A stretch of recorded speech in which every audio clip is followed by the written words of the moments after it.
Hello, my friends. Peace, shalom, salam, aloha, namaste, blessed be, and may the Great Spirit walk with you. My name is Jonathan Rydell, Director of Christian Education at the First Congregational Church in Chappaqua.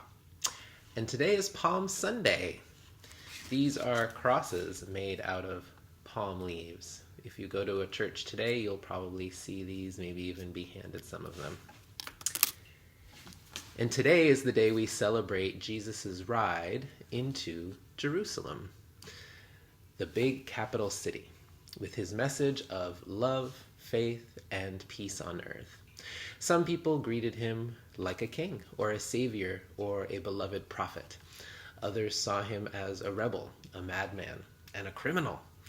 He was controversial, to say the least. And what happened for Jesus and his followers over the next week is a thrilling, tragic, and wonderful story that we will talk more about next Sunday on Easter. But today, on Palm Sunday, I wanted to talk about humility.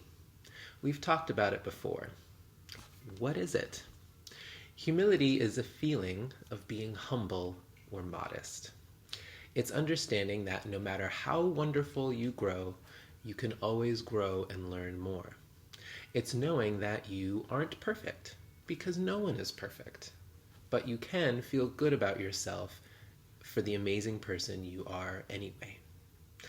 Some say humility is having a low opinion of yourself, or a low opinion of where you fit in the world.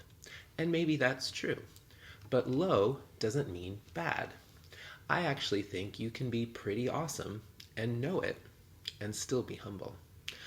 I think you can have lots of self-esteem and still have humility. There will always be things that are bigger than you.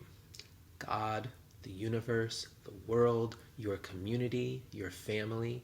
You will always be just one person on this enormous planet, just one person in a sea of other people.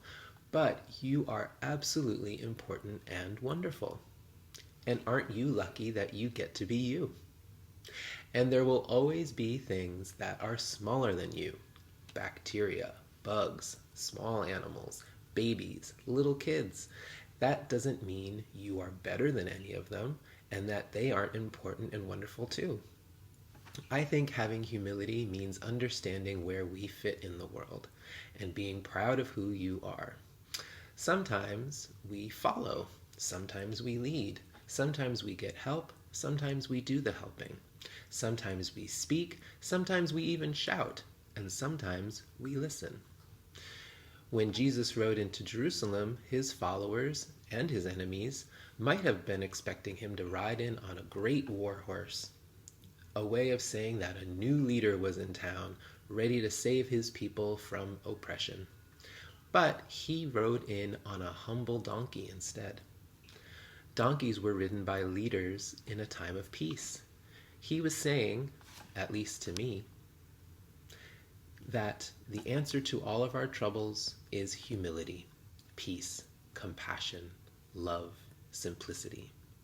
And when his followers laid palm leaves at his feet, they were saying, "All hail our Savior, this man of peace." It's important to be humble. How can we ever learn how to grow more if we think we already know everything? How can we laugh at other people's jokes if we are always doing the talking? As St. Augustine once said, "It is humility that makes humans as angels."